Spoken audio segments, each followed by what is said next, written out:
In the previous section, we selected the host target network setup for a real-time FPGA system. By the end of this module, you will be able to detect the RT target and configure the network for a real-time FPGA system in the Measurement and Automation Explorer.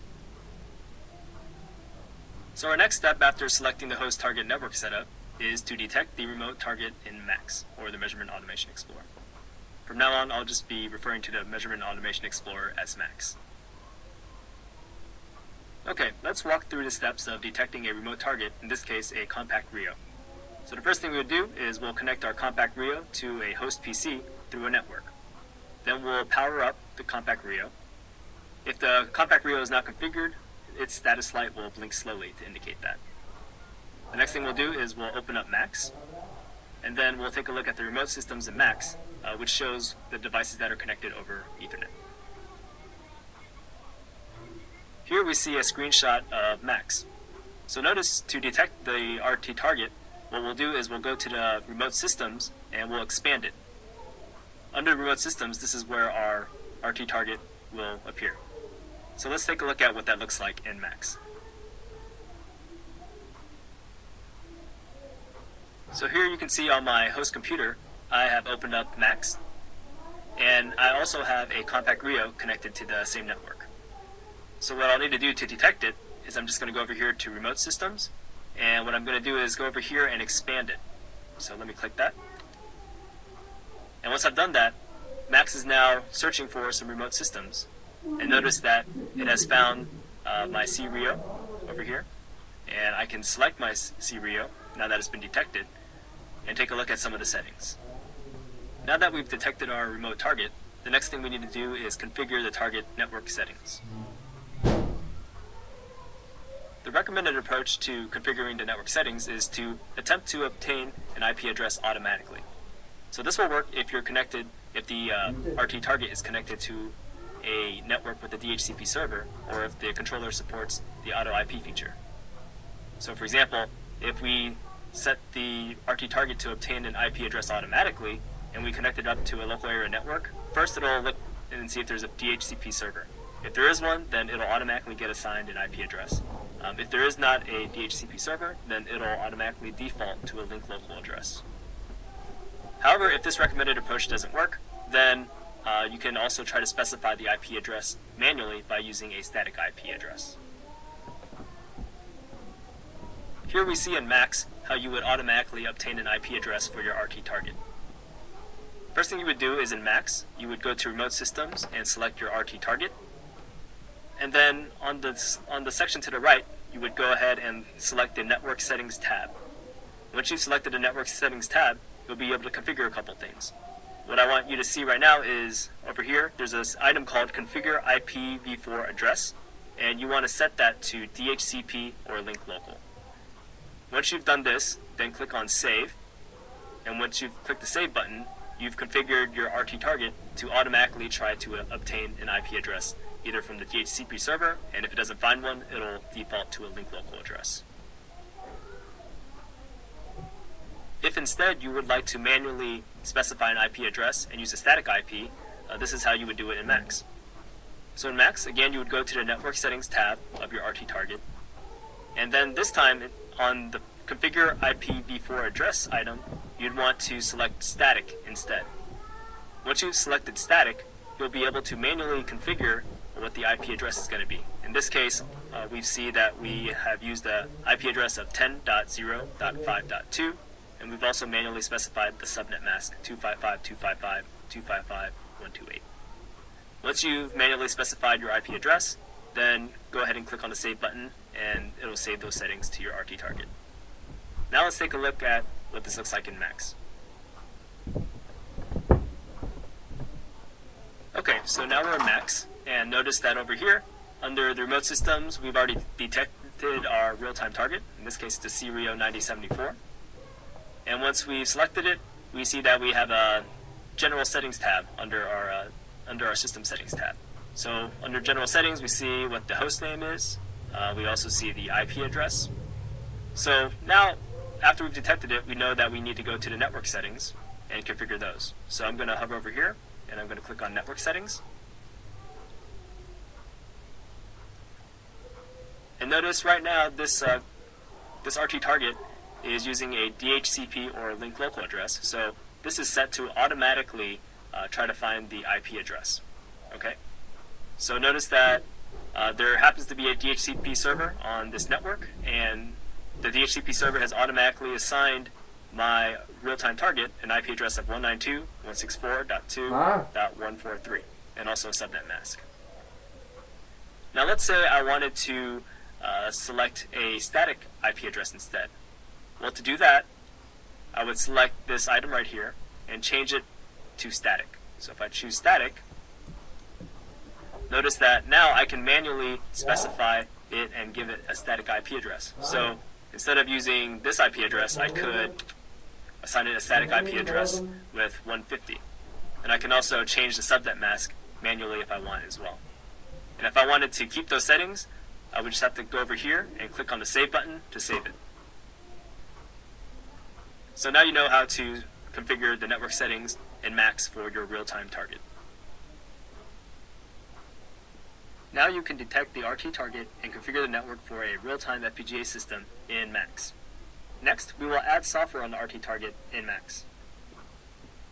In the previous section, we detected the RT target and configured the network for a real-time FPGA system in MAX. By the end of this module, you will be able to add software on the RT target in MAX. Okay, so after you've configured your target network settings, the next thing you want to do is view devices and interfaces in MAX. So here we have a screenshot of MAX, and over here under our real-time target, in this case it's a Compact RIO, we can expand devices and interfaces and make sure everything shows up correctly. So in this case with Compact RIO, we just want to make sure that we see that FPGA appear correctly, which we see here as RIO 0. If you're using a PXI chassis that's running a real-time OS, then you want to make sure that the devices and interfaces show up accordingly and show the right boards in your PXI system. The next thing you want to do is add and remove software accordingly on your RT target. So here we have another screenshot of MAX, and notice under your RT target there is a tab called Software. So what you want to do is you want to select that software and then click the Add Remove Software button, and that'll launch a wizard that allows you to install software onto your RT target. Here we see one of the screenshots of the Add Remove Software wizard. So here you can see that you can install software add-ons. You can also use the wizard to install a recommended software set. So let's take a look at that in MAX now. So here we are back in MAX, and we're going to go to our remote systems. We see that our RT target is right here. I'm going to go ahead and expand it. And what we want to do now is we want to install software onto our CRIO.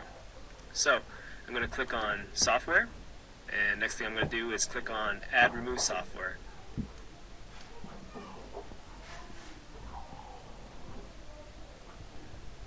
So now I see a wizard where I can install software onto my CRIO. And notice here I've got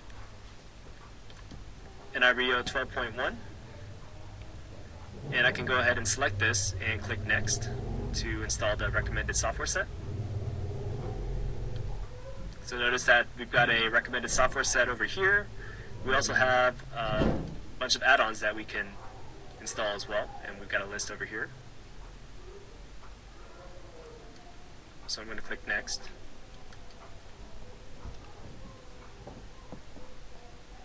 On this screen we can see and select which add-ons we want. So notice that there's a lot of them. There's, for example, PID and Fuzzy Logic Toolkit. There's Network, I/O, Scan Engine, and things like that. So for now, I'm just going to click on this button, and that selects all of them. So if you want to be safe, you can install all of them just to make sure you have everything. And later on, when you know more about your application, you can go ahead come back here and deselect the ones that you don't need.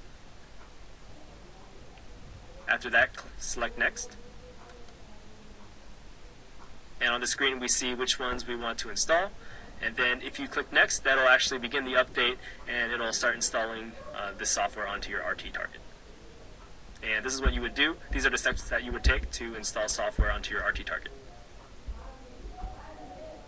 Okay, at this point, if you're able to and you have the hardware, go ahead and do exercise 2.2, and in this exercise you'll configure a Compact RIO system. So you'll open up Macs and you'll be able to configure the network settings, you'll add software to it, and things like that.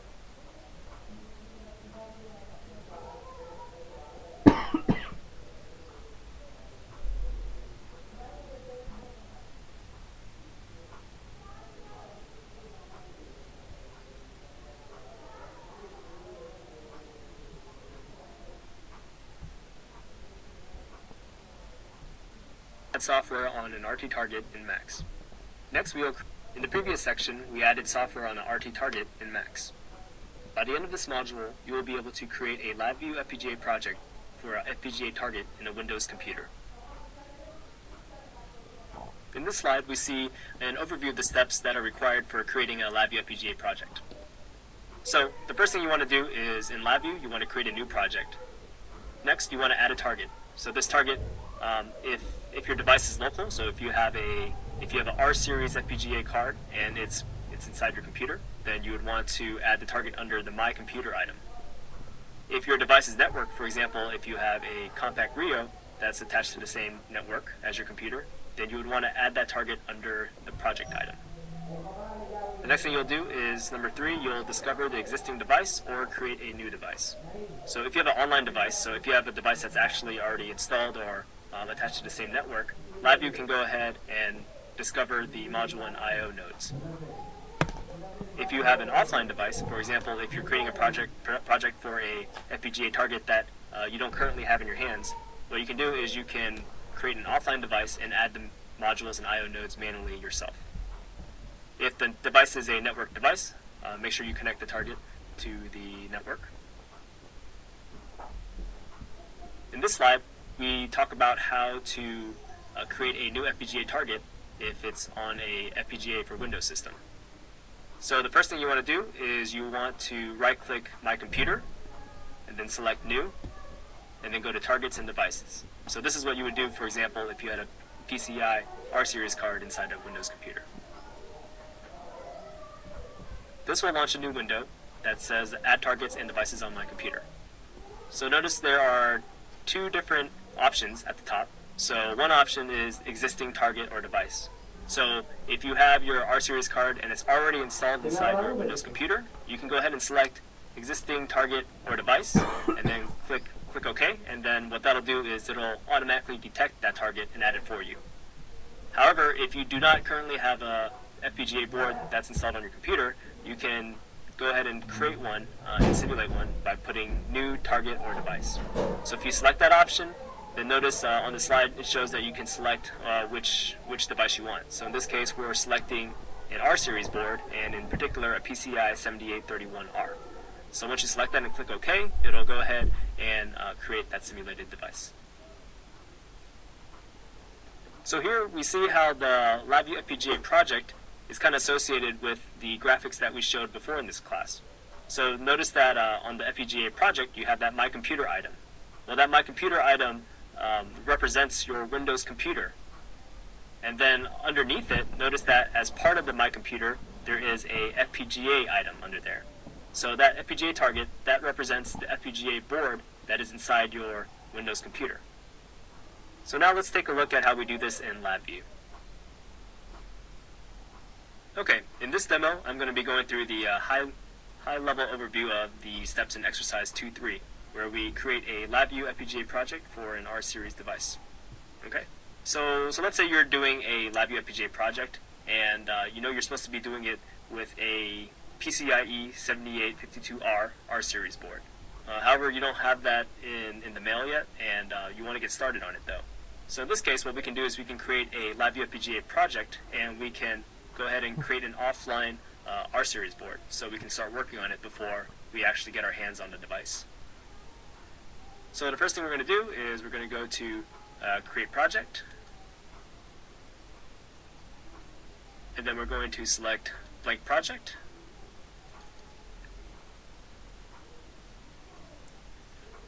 And now we've got a blank project here. Okay, so the first thing we're going to do is we want to create an offline R series board. So we're going to right-click My Computer. We're going to go to New, and then we're going to go to targets and devices.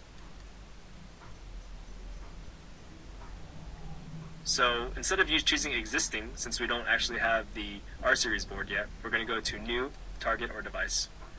Then here we're going to go and browse for it. So I know it's an R series board, and I know I want a PCIe 7852R board.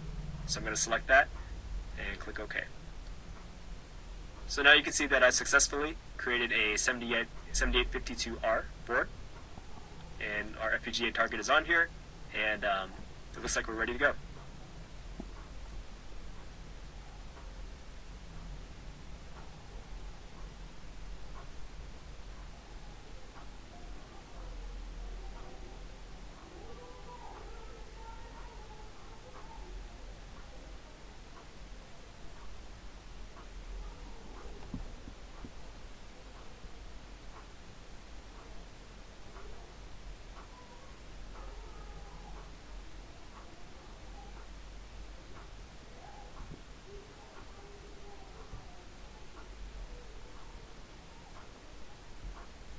Now you can create a LabVIEW FPGA project for an FPGA target in a Windows computer.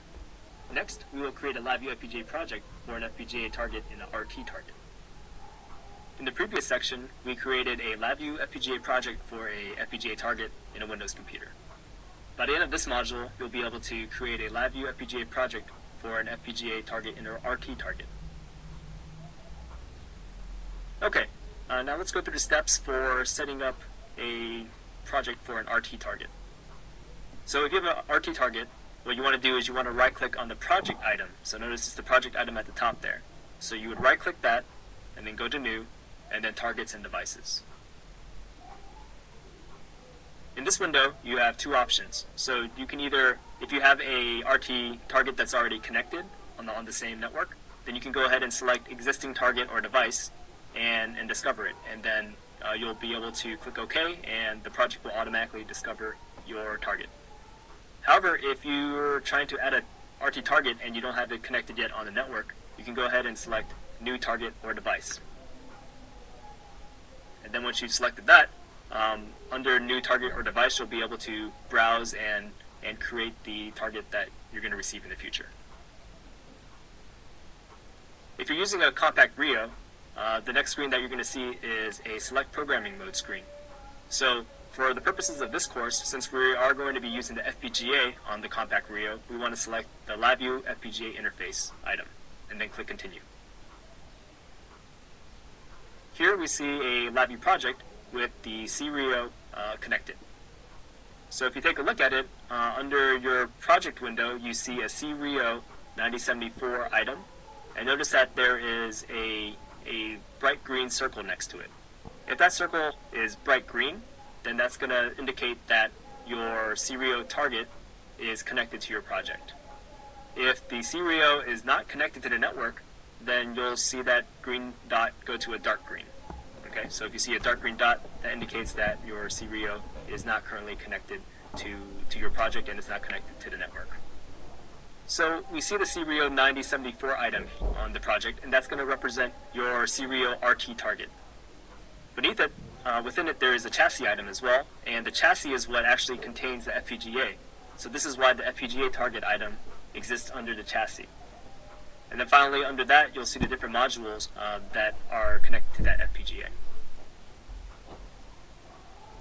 On this slide, we see how the different items on your Project Explorer are connected with the graphic that we showed earlier. So notice that we've got the My Computer item, and that's going to represent your Windows system. And then you've got the CRIO 9074 item, that's going to represent your RT system. And then within that RT system, you see that FPGA target, and that's what's going to represent the FPGA that's on the back plane of your CRIO. So in exercise 2.3, we demoed this earlier when we created a LabVIEW FPGA project for Windows.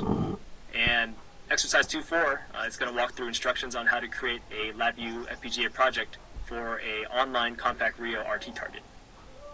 So in the following demo, I'm going to walk through the steps of exercise 2.4, and feel free to follow along, and also feel free to do it on your own later on as well. In this demo, I'm going to go through some of the instructions on exercise 2.4, and we're going to create a LabVIEW FPGA project for a Compact RIO. So in this case, we have a Compact RIO real-time target, and it happens to be connected to our network already. So let's go ahead and create a project for it. So first thing we're going to do is create project, and then we're going to create a blank project. Okay, because my real-time target in this case is not on my computer, it's actually a separate Compact RIO that is on the network. I'm going to go to project, I'm going to right click project, go to new, and go to targets and devices. And I'm going to choose existing target or device since it's already connected to my network. Now I know it's a Compact RIO, so I'm going to go down here to Compact RIO and expand this. So now it was successfully able to detect my Compact RIO target that's already connected. I'm going to select that and click OK. So in this case, I'm going to use my Compact RIO, and I want to leverage the FPGA on it. So because I want to use the FPGA, I'm going to select FPGA interface and click Continue. In this case, I do want to discover what C-Series modules are connected to it. So I'm going to click Discover. And now if you look at the project, notice that it was able to detect my Compact RIO. Notice also that we have a bright green dot over here. This means my project is connected to that CRIO right now. Notice that it discovered the chassis, and then under the FPGA target, we've got different types of I/O. So we have chassis I/O, we have I/O from one of the modules. So here we have thermocouple 0, 1, 2, and 3. We also have analog input here for this module. We also have analog output, and here we have the different modules here. So I'm going to go up here, and you can also collapse these down if you don't need to see them at the moment. And now we've successfully added a Compact RIO target to our LabVIEW project.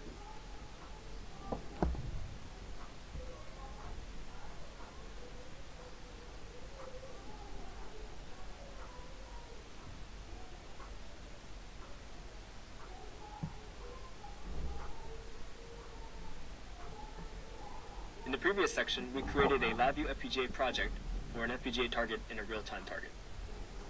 By the end of this module, you will be able to use the LabVIEW FPGA project template to create a LabVIEW FPGA project. So in this demo, instead of creating a FPGA target in your project from a blank project, we're going to use something called the LabVIEW FPGA template. So let's go to Create Project. And then I'm going to go to Templates here. And then here there's a template for the LabVIEW FPGA project. Okay, so this one is another way of creating a project with a FPGA target. So I'm going to double click this. And notice if I go with this method, there's a wizard that kind of walks me through creating a project. So notice you can choose different ones here. In this case, I'm going to go ahead and choose the Compact RIO Reconfigurable Embedded System. I'm going to click Next. And in this case, let's just say we don't have the system currently connected. I'm going to choose Create New System. Click Next, and it's going to walk me through some other things. So notice that we've got a wizard that says, okay, well, what kind of controller do you have? In this case, I have a CRIO 9074, so I'm going to select this one. I'll click Next. And then the wizard's going to ask me, okay, well, what modules do you have on it? So let's say I have a 9211 in slot 1. And then let's say I have a 9234 in slot 2. And let's say lastly I've got a 9263 in slot 3. Okay, so I'm going to click Next. Notice it tells me what kind of module it is down here. So now it's going to create those modules, and it's going to give me a preview of what my project will look like. So notice I've got my CRIO target up here, I've got my chassis, I've got my FPGA target. If I expand it, notice that I've got module 1, 2, and 3 in my project. If I expand each one, I see that there's I/O for each of these modules. So I've checked it and things look good. I'm going to go ahead and click Finish now. So notice that by going through that wizard, I can also automatically generate a project that has all my different modules and my FPGA target as well. Okay, so this is just another way of creating a LabVIEW FPGA project. This could be a useful method if you're creating a project from scratch. However, if you have an existing project and you want to add an FPGA target to it, you'll have to do that manually by right-clicking on the project, like we showed you before. So, just wanted to show you a couple different options. Now you can use the LabVIEW FPGA project template to create a LabVIEW FPGA project. Next, we will describe aspects of FPGA technology.